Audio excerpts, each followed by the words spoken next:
Bonjour, bonjour na bato bazwa temps ya kotala video oyo. Naza kosala video oyo mpona kotemoigne vie na biso Koko Dia Zomboki Alunda. Vie oyo apesa biso aza moko ya baoyo bapesa biso goût ya kosala théâtre ou bien ya kokoma acteur. Vie oyo nga akoma fan na ye nsima ya mare na biso, donc me babandaki kolinga ye mingi et surtout soki atie babiloko na ye ya kikongo, donc ebandaki kosala ke mare na pe balinga ye trop, donc tokoma mpe koimite ye tant tokola.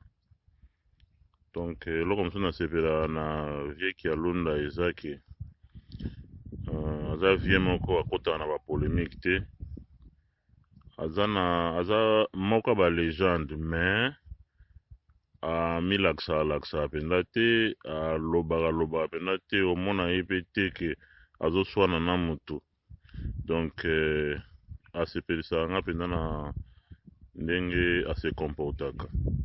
Alors aza moko ya bato oyo soki bajeune bazolanda ndenge ase comportaka, en tout cas tozala na baacteur ya kitoko na futur. Donc vie Kialunda, vie Zembla, bwakela oka bafle nzambe abatela yo, okontinue kozalazala kaka parce que soki oza baoyo bayebi yo te epado, soki yo ozali esalaka baoyo baoya nsima oyo bamona baevre na yo te, a partir ya batémoignage neti ya boye epuis babiloko mosusu oyo banda kosala bacomprendre ke non, soki oza acteur obi star il faut kose comporter boye.